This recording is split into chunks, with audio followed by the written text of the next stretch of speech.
Bonjour à tous et à toutes, merci de nous rejoindre pour cette émission qui, on ne va pas le cacher, enregistrée pour suivre cette présentation de la plateforme Web AES Ville, qui est un outil innovant qu'on a souhaité développer. C'est une plateforme de déclaration des accidents d'exposition au sang pour les infirmiers du secteur libéral. C'est un sujet que l'Ordre suit depuis plusieurs années et avec lequel nous avions déjà une entente avec le GRS. Et là, aujourd'hui, nous avons décidé d'aller plus loin, de développer une plateforme avec le CPIAS de Bourgogne-Franche-Comté, l'Ordre, bien entendu, et le GRS, qui était notre partenaire historique. Et nous avions déjà proposé en 2018 certains chiffres, certaines actualités autour de cette problématique-là. Et je suis heureux aujourd'hui d'accueillir avec nous le docteur Nathalie Floret, qui est PhD, bien entendu, médecin de santé publique, prévention, contrôle de l'infection, responsable du CPIAS de Bourgogne-Franche-Comté.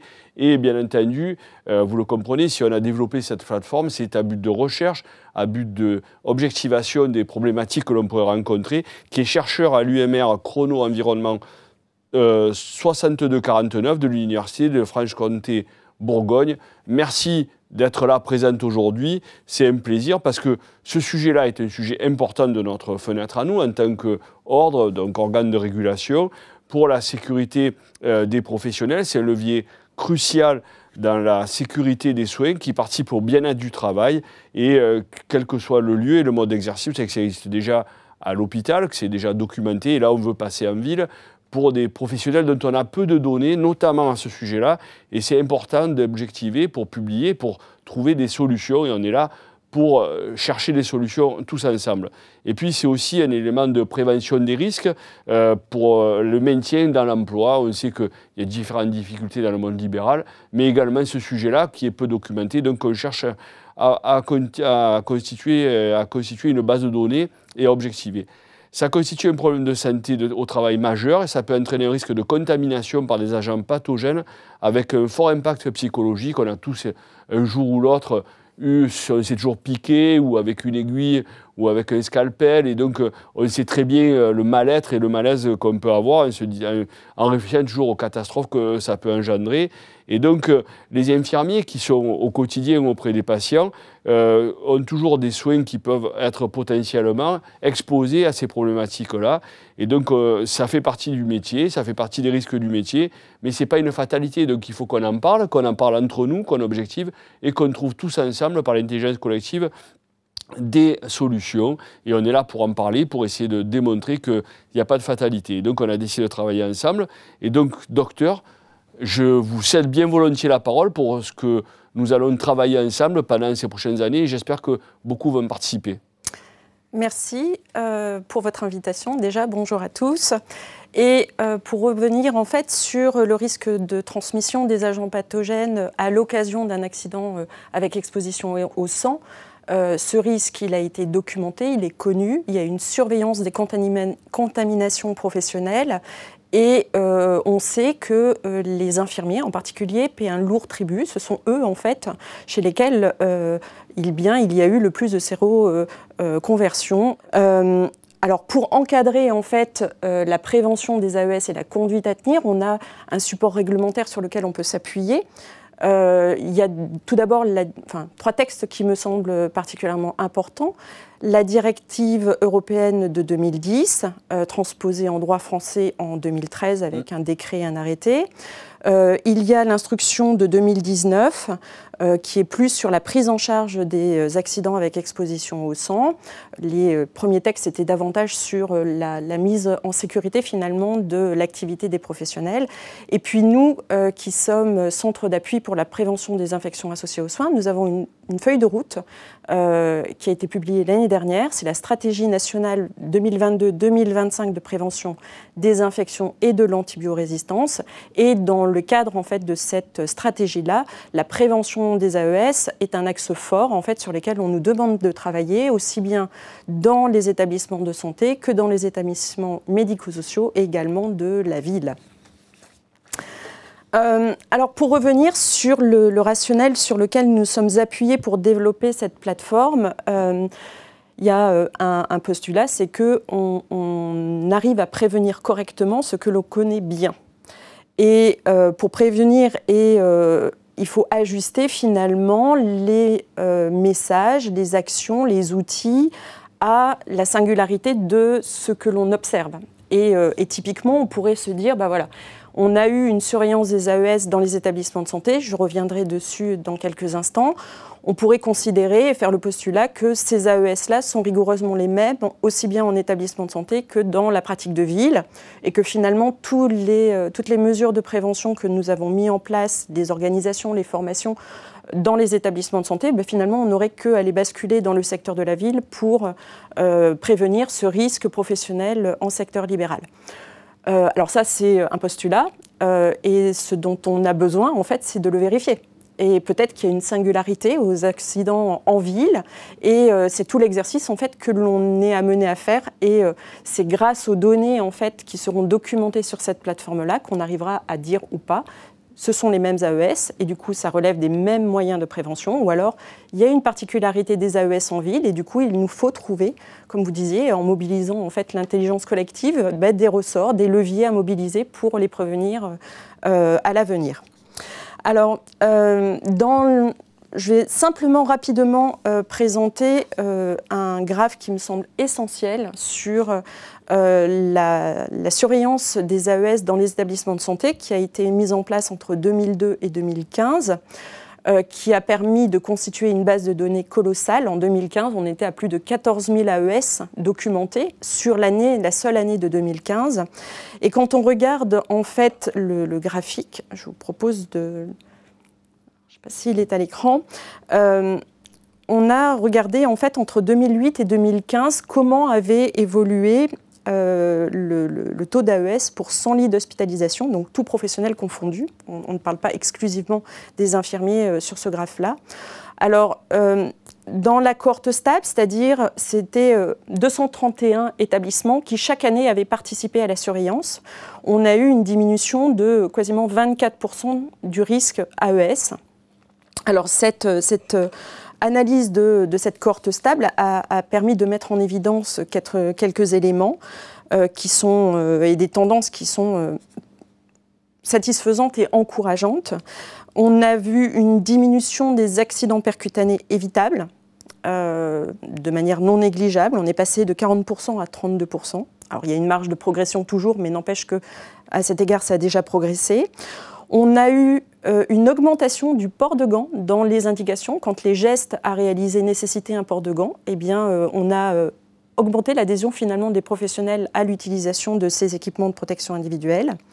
Et enfin, il y a eu une montée en puissance en fait, de la mise à disposition des matériels dits de sécurité qui participent à la mise en sécurité finalement de l'exercice des professionnels de santé. Et celle-ci, du coup, s'est nettement améliorée et a progressé ces dernières années. Alors le problème, c'est que on n'a pas ce genre de données sur le secteur libéral.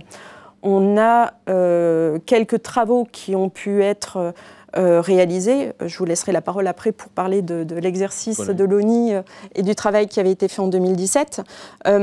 Il y a un exercice qui avait été fait, alors ce n'est pas tout à fait les AES dans le secteur du libéral, c'était une enquête qui avait été menée par le GRS et l'INRS sur des AES rapportés dans des cabinets de biologie médicale, de prélèvement, et où on a vu en fait que quand les gestes étaient réalisés dans le laboratoire, eh bien, somme toute, on avait des taux d'incidence qui étaient assez équivalent à ce qui se passait ce qu'on observait dans les établissements de santé. En revanche, quand les accidents survenaient au domicile du patient, là, on avait une nette augmentation en fait, du taux d'incidence. Alors peut-être qu'il y a un environnement qui est moins sécurisant au domicile que dans le laboratoire, et peut-être que ça participe justement à expliquer le taux d'AES qui était un peu plus élevé. Et quoi qu'il en soit, le GRS et l'INRS ont fait entre 2002 et 2015 deux coups de mesures. En fait, ils ont vu au fil du temps en fait, diminuer de manière singulière en fait, le taux d'AES parce que dans le même temps, il y a eu une mise en place en fait, de différentes actions justement pour prévenir le risque AES. Chez les anglo-saxons, on a peu de données sur les accidents exposant exclusivement les infirmiers libéraux. il y a souvent des enquêtes, mais ça regroupe plein d'autres professionnels et pas seulement les nurses, en fait, qui interviennent au niveau des établissements.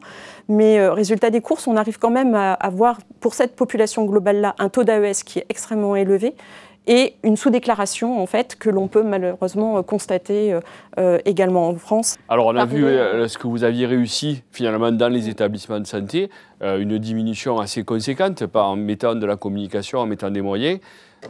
Nous, l'allusion auquel vous faites, c'était ce que j'ai dit en préambule, c'est qu'en 2017, sur la précédente mandature, on avait mené une enquête et qu'on a publiée tout début janvier 2018, puisque je l'avais présentée à l'Assemblée nationale, où on voit des chiffres assez catastrophiques, où on dit finalement 62% des infirmiers sont victimes d'accidents au sang une fois dans leur carrière. Donc on voit bien que c'est complètement... Alors là, ce sont des chiffres qui sont mélangés, libéraux, salariés hospitaliers, médico-sociaux, donc on voit bien que c'est quand même assez important. Sur le nombre de répondants, c'était à l'époque 1200 participants. On avait 35% de libéraux qui avaient déclaré. Donc on était quand même sur un taux de déclaration assez fort. Et puis, des infirmiers salariés, vous voyez, c'était 27% autour de l'exercice actuel ou d'exposition au sang ou au fluide, comme vous l'avez rappelé. Donc, c'était une enquête qui était sur 1200 infirmiers. Donc, on voit bien que c'est quand même une préoccupation pour l'ordre, à l'heure où on voit la désaffection sur le long terme des professionnels, sur les conditions de travail et d'exercice. On voit bien qu'il fallait trouver des solutions. Et c'était ça qu'on avait souhaité objectiver à l'époque. Avec aussi la nature, on avait essayé d'aller un peu plus loin sur quelle est réellement la nature de l'exposition. Donc on voit bien que c'est par une piqûre, ce que vous vous rappeliez, piquant tranchant avec 80%, et surtout la déclaration où on voit bien qu'il y en a 66% qui déclarent, donc pas tout à fait les 2/3, mais surtout ce qui nous inquiète beaucoup, c'est le nombre de sous-déclarations ou de pas-déclarations, et ça c'est assez inquiétant parce que finalement, qu'en advient-il? Est-ce qu'on est contaminé? Est-ce qu'on pourrait éventuellement être contaminé? Donc ça, c'est quelque chose qui est assez important. Et surtout, ce qui avait interpellé à l'époque, ce qui nous avait permis de continuer les discussions avec le GRS et après de continuer de prendre langue avec vous et de développer cette plateforme. Alors, il y a eu le Covid, donc ça a mis un peu plus de temps à arriver, le développement, après le RGPD, à mettre toutes ces choses en action et en mouvement. Est-ce que ça aurait pu être évité? 80% des professionnels répondaient que oui, cet accident aurait pu être évité. Donc, on a vraiment une marge de progression, que ce soit hospitalier ou pas hospitalier. Et donc, il faut absolument qu'on documente, comme vous l'avez dit, il n'y a pas de fatalité sur ce sujet-là. Et peut-être que les solutions qui sont actuelles pourraient être transposées de la ville à l'hôpital, ou peut-être qu'il faut une communication différente, peut-être qu'il faut des moyens adaptés au monde libéral, et puis peut-être que aussi maintenant la crise Covid, il y avait des discussions autour de est-ce qu'on avait des gants, est-ce qu'on n'avait pas des gants, est-ce qu'on avait des protections sur le visage ou pas, et est-ce qu'on avait du matériel pour déposer les piquants tranchants. Donc on voit bien qu'il y a des choses qui ont évolué fortement, les gants, les masques. Maintenant c'est de l'usage courant et commun, le Covid est passé par là, mais on voit bien que c'est des pratiques qui doivent évoluer. Nous, de l'information qu'on doit faire en ayant objectivé tous les sujets qu'on a, peut-être développer des nouvelles méthodes plus simples pour les infirmiers libéraux, parce qu'on sait que la question du temps, la question de la prise en charge, de la continuité de la prise en charge en soins des patients doit être vraiment continuée, doit être plus fluide et plus rapide. Et donc, c'est quelque chose. Donc, qui doit être traité de façon globale, mais sur lequel, vous l'avez dit, ce qu'on cherche, c'est à objectiver dans un premier temps pour pouvoir arriver à faire quelque chose au service de nos professionnels. Et plus largement, bon, vous l'avez dit, vous êtes chercheur, donc de publier et d'objectiver les choses et de permettre de mettre en œuvre pour éviter ces sources de contamination. Et puis, finalement, cette crainte qu'on peut avoir lorsqu'on délivre des soins, parce que ça peut être quelque chose en fonction du statut sérologique qu'a le patient. On sait qu'on va faire plus attention et c'est justement à ce moment-là que se produit l'inévitable. Donc voilà l'outil qu'on a mis ensemble en ligne depuis très peu de temps d'ailleurs, et je vais vous laisser nous en parler parce que c'est vraiment une nouveauté. On souhaite qu'il y ait un succès d'audience pour les infirmiers libéraux et qu'on n'est pas en train de traquer les gens pour aller dire c'est pas bien ce que vous avez fait, c'est pas de la stigmatisation, c'est pas une fatalité, vous avez employé ce mot, c'est vraiment venir objectiver et faire en sorte de trouver des solutions.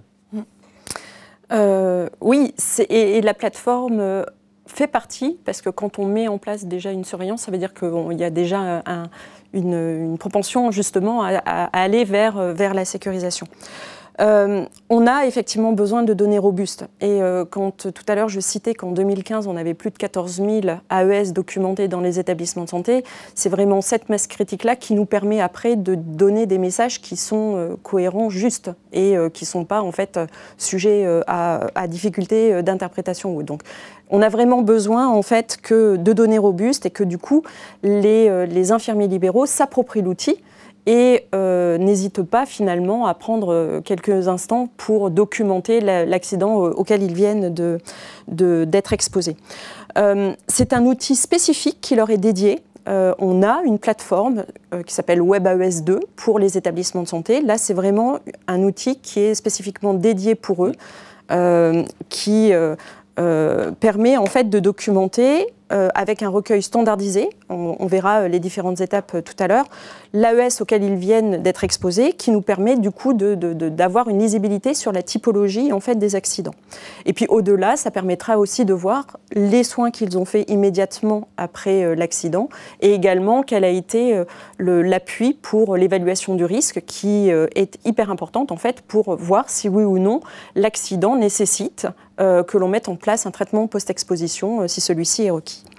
Donc cette démarche, en fait, vous avez dit, la mise en production en fait, de la plateforme a été le 9 décembre 2022. La réflexion date d'avant Covid, de 2019 très exactement, où une personne qui était le vice-président de l'ancienne mandature, il est toujours, bon ben voilà, était venu présenter les résultats en fait, de l'enquête que vous avez citée juste avant à la journée du GERES. Et puis, effectivement, il y a eu un rapprochement GERES-ONI CEPIAS Bourgogne-Franche-Comté pour justement proposer cette plateforme. Alors, voilà l'accès sur la plateforme web AES Ville qui se fait de la manière suivante. Les professionnels se connectent avec leur numéro RPPS. On a souhaité, alors c'était pas au départ ce qui avait été noté dans le cahier des charges, et puis pour sécuriser davantage en fait l'outil, il y a eu cette volonté en fait de s'inscrire dans une démarche d'authentification forte. Et voilà, donc vous pouvez accéder à l'application en tapant sur n'importe quel moteur de recherche l'URL qui est citée en bas, es-ville.chu-besançon.fr. Donc cette application, elle a été donc développée en lien, il y a eu un groupe de travail qui a été mis en place, associant le GERES, l'ONI et le CEPIAS Bourgogne-Franche-Comté. L'application a été développée par notre développeur web au niveau du CEPIAS Bourgogne-Franche-Comté. L'application est sur un serveur sécurisé du CHU de Besançon. Et puis, encore une fois, c'est avec le RPPS que leur carte, les infirmiers libéraux se connectent. Alors, quelles sont les fonctionnalités de cet outil? Alors, vous allez voir que volontairement, on a fait quelque chose de très épuré et assez intuitif en termes de navigation. Il y a un bandeau avec différentes commandes, il y a une page d'accueil où vous avez en plein milieu un énorme bouton pour saisir son AES. Juste en dessous, on reprend en fait le rationnel sur lequel s'appuie la mise en place de cette surveillance. En bas, on a une boîte à outils qui permet aux professionnels d'avoir accès à des plaquettes d'informations sur la prévention de la conduite à tenir de manière ultra synthétique, qu'ils peuvent du coup mettre dans leur mallette de soins ou afficher dans leur cabinet s'ils ont un cabinet. Il y a également le guide de sécurité du GERES. Il y a un outil qui a été développé par le CEPIAS Nouvelle-Aquitaine sur un outil d'aide à l'analyse des causes, parce que c'est bien à titre individuel et c'est le bénéfice individuel, c'est de se reposer la question sur l'AES auquel on vient d'être exposé pour essayer de comprendre la mécanique et éviter qu'il ne se reproduise avant d'aller enregistrer son AES qui, là, a une vision plus collective parce que ça va alimenter une base de données. Et puis enfin, il y a un autre bouton, c'est la mission nationale Primo qui a créé cette carte de France-là, où on a l'ensemble des régions. Et quand vous cliquez sur les régions, vous avez accès finalement à tous les référents qui se trouvent dans les services d'urgence. Accessoirement, on a également mis les ségistes pour les AES sexuels, mais qui ne concernent pas là spécifiquement les professionnels, mais de manière à ce que les professionnels libéraux, à un moment donné, face à une situation singulière, puissent avoir accès finalement aux ressources nécessaires pour être guidés dans leur évaluation du risque. Et puis sur cette page d'accueil, vous verrez, il y a également 2 tutoriels. Un premier qui est extrêmement court, qui explique pourquoi c'est intéressant de documenter un AES, et puis un autre qui est un tutoriel qui explique en fait la navigation sur l'outil. Mais encore une fois, la page est suffisamment simple, je trouve, et intuitive pour s'en affranchir. Ensuite, sur cette dernière page, sur cette page d'accueil, la dernière ligne, vous avez aussi une foire aux questions qui est alimentée de toutes les questions qui nous sont remontées de professionnels libéraux qui ont souhaité saisir un AES, qui ont rencontré une difficulté, soit au moment de l'inscription, soit pour renseigner des items. Et systématiquement, on alimente en fait de toutes les nouvelles questions et des réponses que nous formulons de manière à avoir une base de données qui soit disponible pour chacun. Donc je vous disais qu'il y avait un bouton, un énorme bouton pour saisir son AES. Alors la saisie de l'AES, la page, le questionnaire standardisé est assez proche finalement de celui qu'on utilise dans les établissements de santé. La réflexion sur les établissements de santé, encore une fois, ça date de 2002.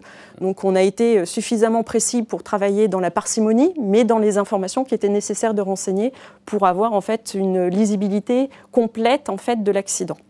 Donc il y a un premier pavé sur des données administratives qui seront pré-remplies par le professionnel. Donc on le remplit une fois et après ça s'incrémente automatiquement si on doit saisir un autre AES. Il y a les circonstances de l'accident qui doivent être renseignées. C'est est-ce que c'était une piqûre, une coupure, une projection, voilà. Le matériel qui était en cause, le mécanisme de l'accident, les moyens de prévention, notamment sur est-ce que les gens avaient porté des gants, si le geste le nécessitait, est-ce qu'il y avait un collecteur, est-ce qu'il y avait la protection au niveau des yeux, s'il y avait un risque de projection qui était pressenti pour le geste à réaliser. Et puis, un autre pavé sur les informations qu'il est nécessaire de documenter concernant le statut du patient source, parce que ça, c'est clairement quelque chose qui va être important de faire très rapidement, parce que ça va participer en fait à donner la possibilité au médecin qui va prendre en charge l'agent dans le cadre de l'évaluation du risque, selon le statut en fait sérologique du patient source, de dire si oui ou non il y a un traitement à mettre en œuvre. Et enfin, on reprend les réactions à l'accident, c'est-à-dire est-ce qu'il y a eu les premiers soins immédiats qui sont attendus, est-ce qu'il y a eu de l'évaluation du risque, est-ce qu'on a initié le suivi et quel suivi a été réalisé jusqu'à la prise en charge ou pas par un traitement post-exposition. Il y a aussi l'horaire qui est à renseigner parce que idéalement le traitement post-exposition doit être prescrit dans les 4 heures suivant l'AES, mais il peut être prescrit jusqu'à 48 heures. Donc c'est aussi quelque chose d'hyper important. Donc, dans le questionnaire, il y a 2 petites particularités. Il y a des items, en fait, qui sont avec un petit astérix. Ce sont des variables qui sont obligatoires parce que particulièrement discriminantes. Alors, je ne dis pas que les autres, il ne faut pas les renseigner. Tout est important, mais celles-ci en particulier le sont.